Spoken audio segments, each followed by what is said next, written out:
Your anger isn't evil. It's intelligent. It's trying to tell you something.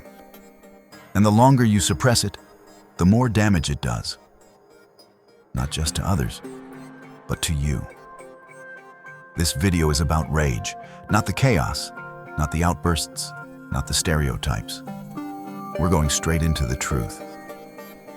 Rage is one of the most misunderstood forces in human psychology. And if you're ignoring it, you're probably sitting on a power you don't even know you have. If you've ever felt explosive inside, numb from holding it in, or ashamed for even feeling angry in the first place, this is for you. We're not here to calm you down. We're here to wake you up.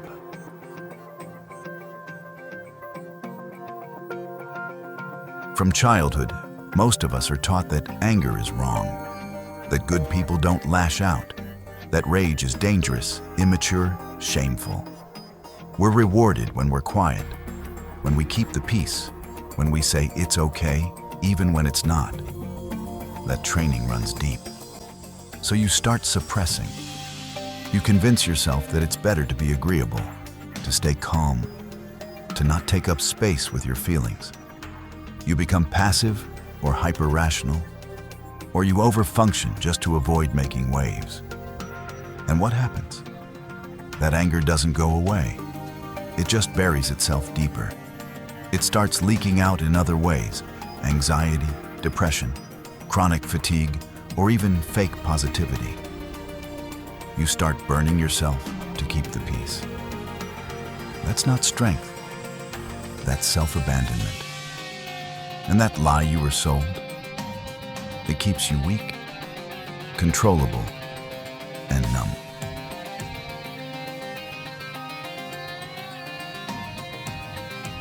Rage is not random. It's not irrational. It's not evil. It's information. It's a signal that something is wrong, a boundary violated, a need ignored, a truth suppressed. Rage shows up when you've been tolerating too much for too long. It's your nervous system's last resort to wake you up. So instead of running from it, listen to it. When do you feel it? Around who? After what kinds of situations? What topics always make your heart race or your throat tighten? These moments are keys. They point you to the exact places in your life where you're betraying yourself to be accepted, to stay safe, or to avoid conflict. That rage is trying to protect you. It's trying to say, this isn't working anymore. You're not broken for feeling it. You're becoming aware.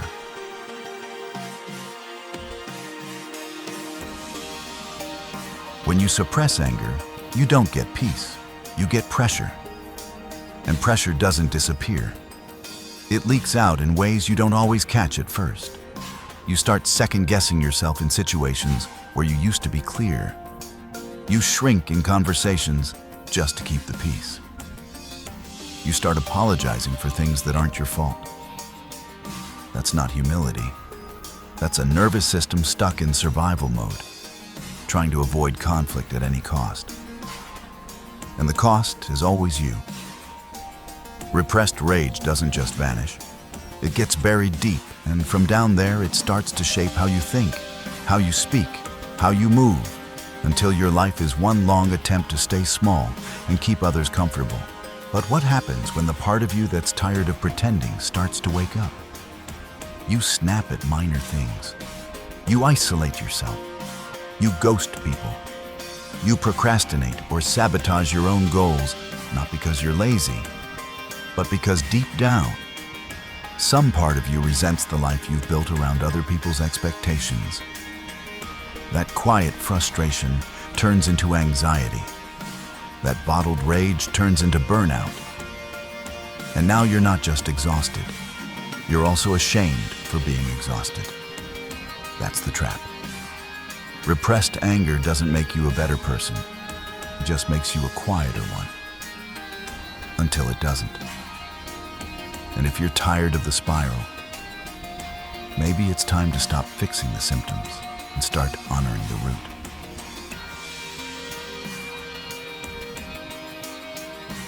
To turn rage into power, you have to stop moralizing it. It's not good or bad, it's fuel. The goal isn't to explode or suppress, it's to integrate. That starts by giving yourself full permission to feel it.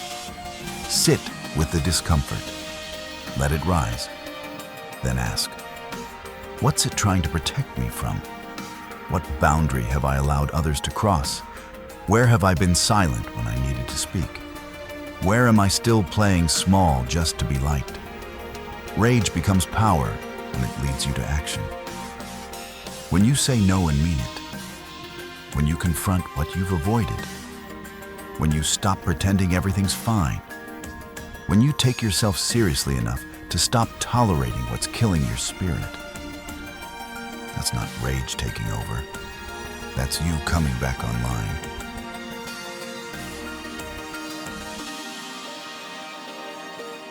Every time you feel that heat rise in your chest, that flicker of rage you were taught to swallow, pause. That discomfort isn't your enemy. It's the signal your body sends when you're betraying yourself to keep someone else at ease. That burning sensation is your truth knocking. It's not there to ruin your relationships, your image, or your peace. It's there to highlight the moments you've been silenced, overlooked, dismissed. The version of you that learned to shrink, stay quiet, and prioritize harmony over honesty wasn't weak. It was a survival strategy. You adapted to what you needed to do to feel safe, accepted, or loved. But survival has a shelf life, and you're outgrowing the spaces that only celebrate you when you're silent. The version of you that's waking up isn't driven by spite, it's driven by clarity. It sees the cost of staying agreeable, and it's no longer willing to pay with your peace. Rage doesn't mean you're broken. It means your boundaries have been crossed too many times. It's not a flaw. It's a flare, signaling that something sacred in you wants out. The more you listen to that part, the more you remember who you were before you were told to tone it down. You don't have to become harsh to become whole. But you do have to stop apologizing for needing more. That fire in your chest, it's not a problem. It's your power. Don't fear your anger. Fear what happens when you keep pushing it down. Because every time you silence it, you lose access to something vital. Rage is not a flaw. It's your system sounding the alarm. It's the part of you that knows when something crossed the line, when you've been dismissed, when your boundaries were violated.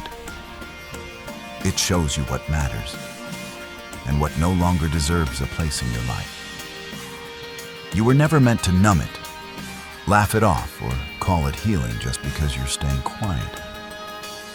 You don't need to suppress it. You need to listen to it. Because underneath all that intensity is the version of you that's been waiting for your permission to speak.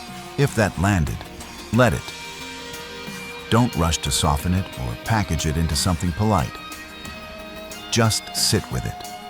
Hit subscribe, drop a comment with the line that hit the hardest, and check the description for real resources if you're done pretending this stuff doesn't live in you. This is Dark Honey.